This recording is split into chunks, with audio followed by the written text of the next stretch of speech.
nimuhorane n'umukama. Inkuru nziza ya Yezu Kristo nk'uko twayandikiwe na Matayo mweranda. Mukama.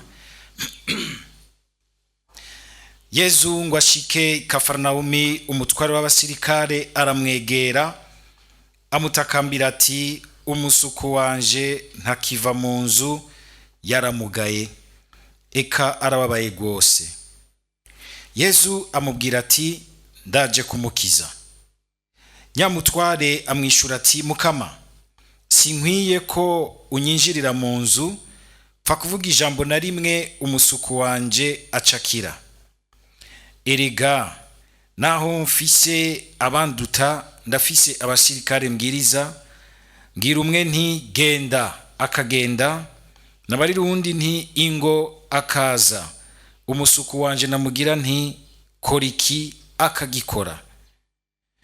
Yezu ngo avyumve aratamarirwa, acabwira abari bamugendaniye ati, nanzi n'ukuri ndababwiye, ntawe nari bwasangane ukwemera nk'uku muri Isirayeli.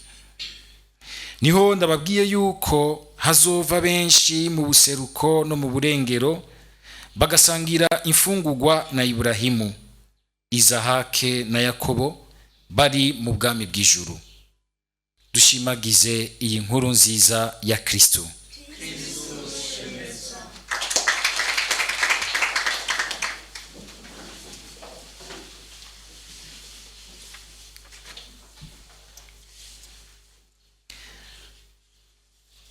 Amajambo y'Imana tugiye kuza turumva muri iyi minsi, mu bisomwa vya mbere azarazana na kenshi kwa Isaya, aradufasha cyane kumenya ingene two kwitegurira Mesiya. Mu majambo yiwe cyane cyane Isaya wa mbere.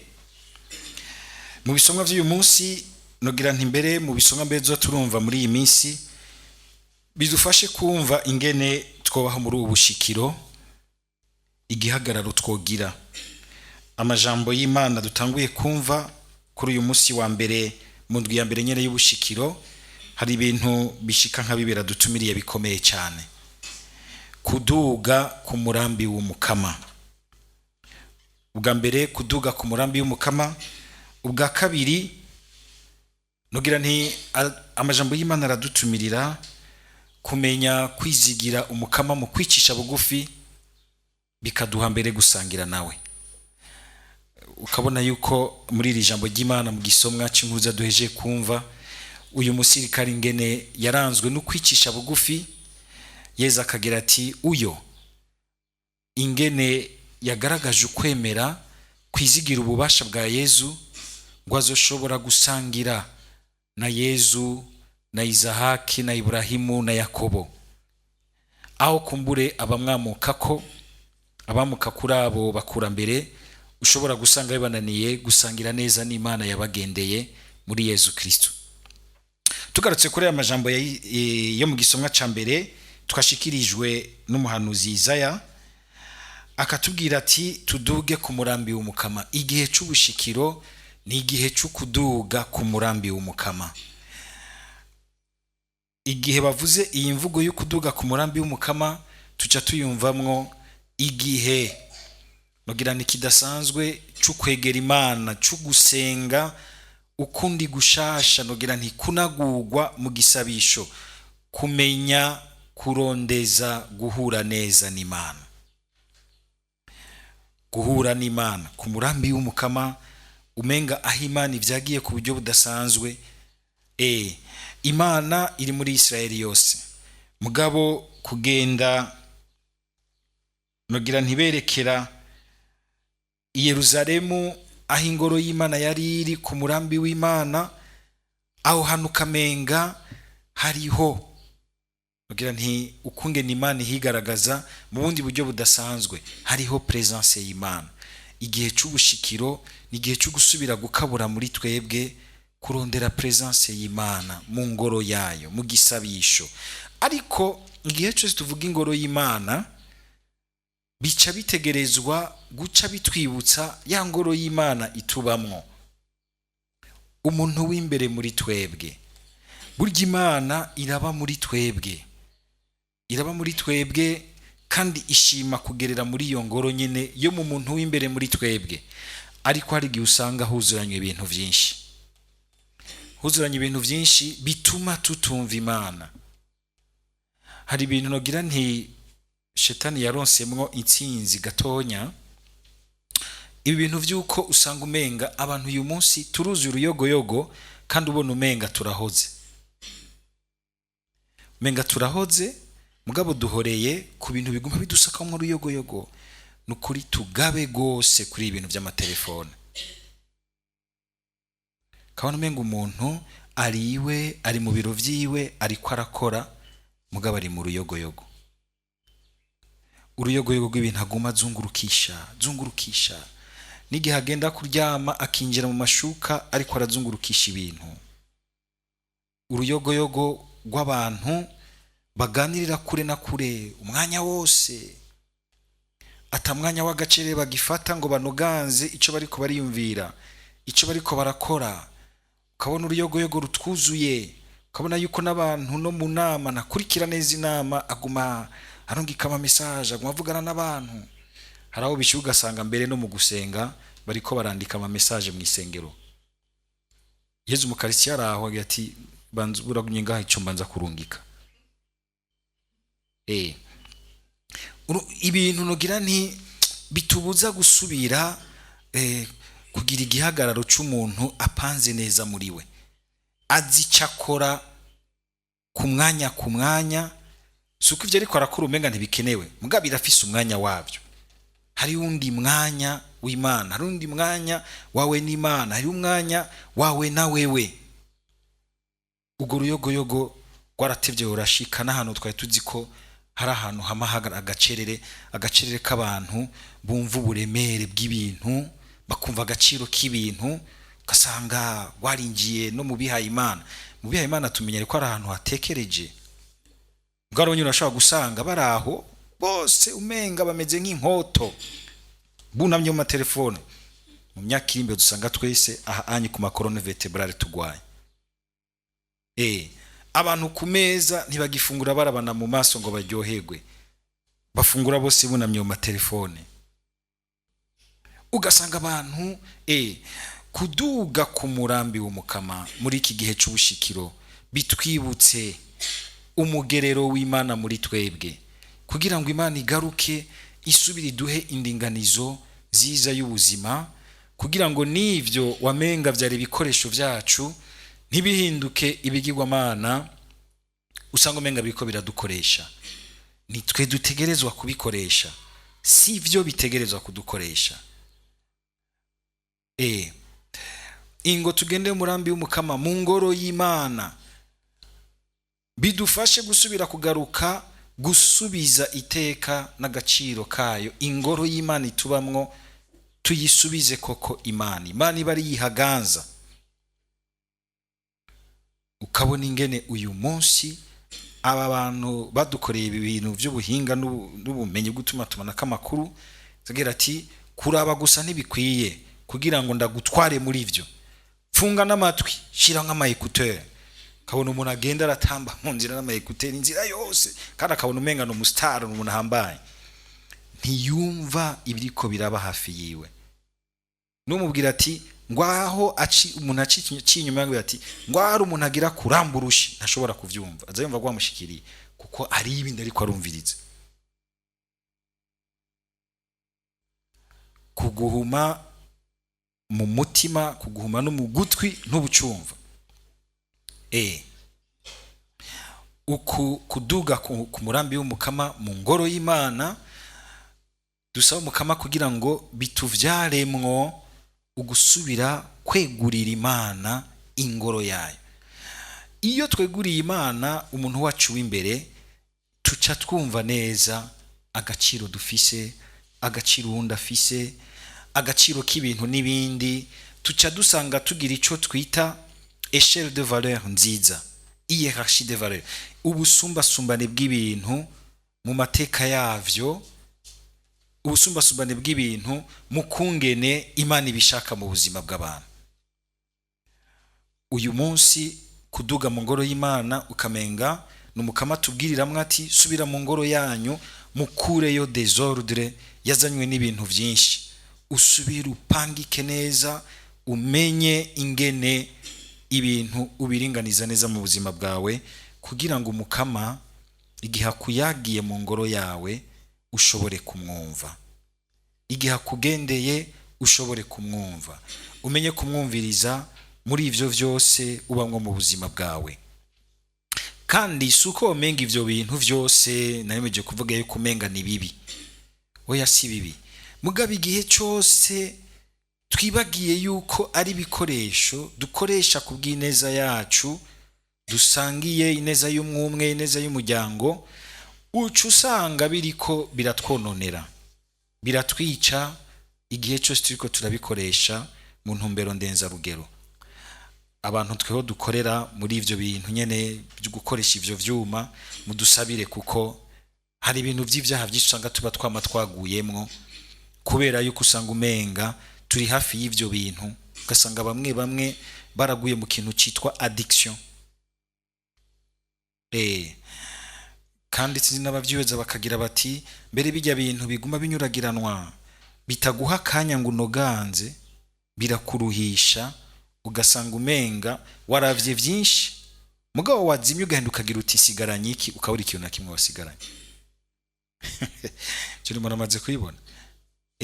Waravye ibintu vyinshi biza birahindagurika, mugabo wicara ukagira uti none ikigwa nakuye muri ibyo bintu byose ukakibura. Mbere ugasanga vyakuruhishije, waryohewe. Ingo tuduge ku murambi w'umukama. Kuduga ku murambi w'umukama bikadutumira kandi kudugana ibintu mu kanovera keza, kudugana ibintu mu kintu c'iteka. Uyu munsi sinzi ko ari kubera yuko abantu barushe, usanga umenga ntitucumva neza ko hariho umwanya uha agaciro ibintu, agacerere keza k'umuntu ashaka gutera intambwe, ashaka kunguruza ibintu heza, karatuma ibintu bigira agaciro.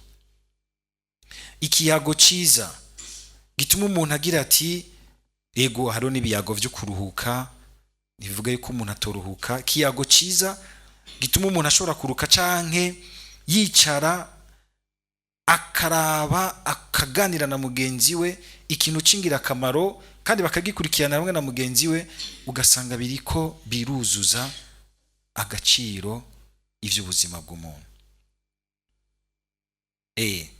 Ikiyago ciza tuyaga n'Imana, tukayaga n'ubuzima ingene Imana ibutwiyerekamwo, bikadukiza agatima k'ubukoko. Mumvise ingene igisomwa ca mbere mu gusozera cagize kiti inkota ngo izoshinga intahe mu makungu, ibe umucamanza w'isinzi ry'abantu. Inkota bazozicura nk'amasuka, amacumu nayo bayacuremwo imihoro. Nta gihugu kizoba kikigera inkota ikindi, kandi ntawe uzosubira kwimenyereza kugwana. Muryango wa Yakobo, nimuze tugendere mu muco w'umukama.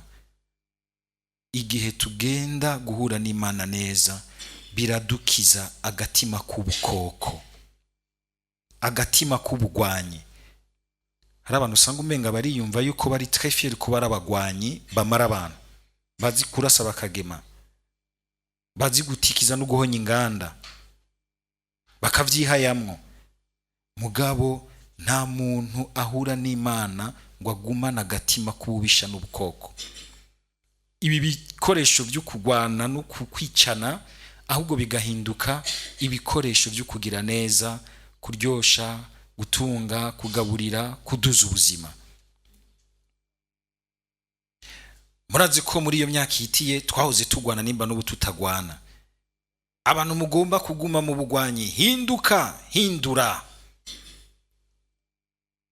hindura aho twagwana, aho twamarana, duhinduke. Igihe cy'ubushikiro kiduhindure.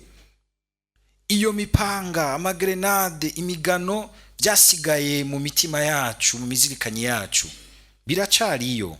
Ubu biri mu ishano, biri mu guterana udukokora, biri mu kuza turavugana nabi, tudoberezanya, tugira tuti fatujya, pfungujya, irukanga kuri uyu, icuyu, tahariya muhungisha ave hano, intambara iracabandanya.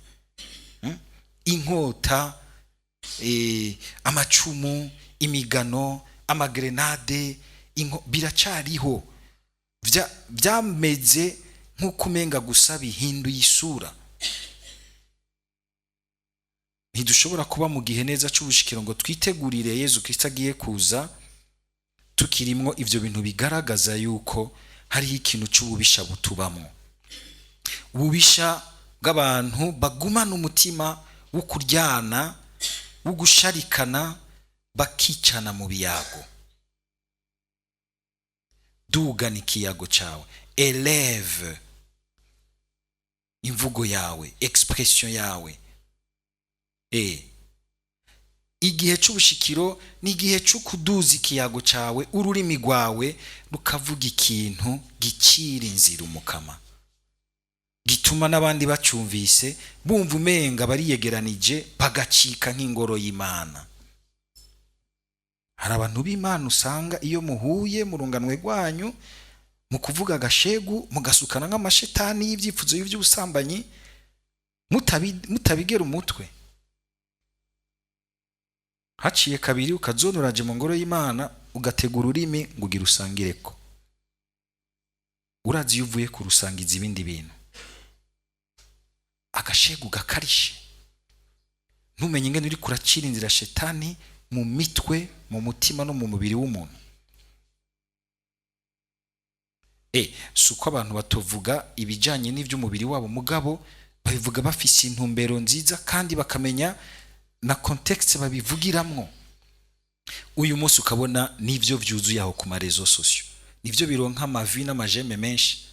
Iyo siguye ijambo ry'Imana mpora ndaba amavi batanga, mugabo bagenda kuraba abantu bavuga ibintu vy'agashegu, abantu bavuga ibintu vy'imiti yandabutakiye kugira ngo abagabo n'abagore mukomere ku buriri, ugasanga nivyo bironka amavi n'amajeme menshi. Ibintu bitadugana umuntu ngo yumve iteka, biriko birabanaliza umubiri w'umuntu, umuntu ko ari, umuntu ko yari nivyo vyuzuye. Nitubone ko biriko biradusambura kuduga ku murambi w'umukama, birimwo isiguro yo kugira yo kutubwira iti dugana n'ibiyago vyanyu, elever les débats.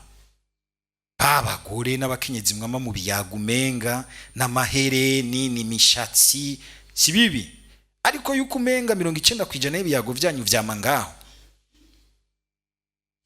Icara muvugana ibindi bintu bikomeye, ingene mwotabara uwundi, ingene mworera urwaruka rukamera neza, ingene mworubera akarorero, ingene mwokora mukamenyesha inkuru nziza muri Radio Maria. Gasanga ibintu vy'amabiri hariya hasi ntivyigera biduga mu mukama. Suko vyari bibi, mugabo haragira igihe tukabidugana mu mukama, bigaheza bikaronka kandi gaciro gasumbirije. Imigenderanire yacu ntigarukire gusa ku gusangira icupa. Hari abantu zo bumva bashimye bati pati tugusohokane mu kabare, ego mugabo unyujije mugatangura kuvuga Yezu Kristo kacumenga inzoga zirabisha, ego nivyo ntucupfa kubitamwo gutyo. Ni vyiza mugabo nivyohera ngaho, duga ntugume gusa mu vy'umuntu canke mu vy'urunturuntu. Uku kuduga ku murambi w'umukama, ukutuza mu ngoro y'Imana, nibidutumira kugira ngo tumenyere kuza turadugana ivyacu mu Mana vy'ukuri. Igihe cy'ubushikiro tuhagabana iyo ngabirano, ingo tuduge ku murambi w'umukama, bikaduhindura, bikaduha kwakira gushasha inyigisho. Igihe cy'ubushikiro ni igihe cyo kwakira inyigisho y'umukama, ngo umukama azotwigisha amahira yiwe. Ni igihe cyo gusubira kugaruka tukazirikana amabwirizwa y'Imana, tukaraba yuko tukiyagendera neza. Ni igihe cyo gushinga intahe kumwe n'Imana. Umukama dufashe ubushikiro dutanguye tuze dusange natwe bwaratuduganye mu migenderanire mishasha n'Imana, bwaratuduganye mu migenderanire mishasha hagati yacu, mu migenderanire mishasha n'ivyo ivyo tujejwe, ivyo umukama yadushinze muri ubuzima muri ino si, ari mu miryango iwacu, ari mu mihana iwacu, ari ku mirimo yacu, by'ukuri iwacu tuhategurire gusanganira umucunguzi. Amen.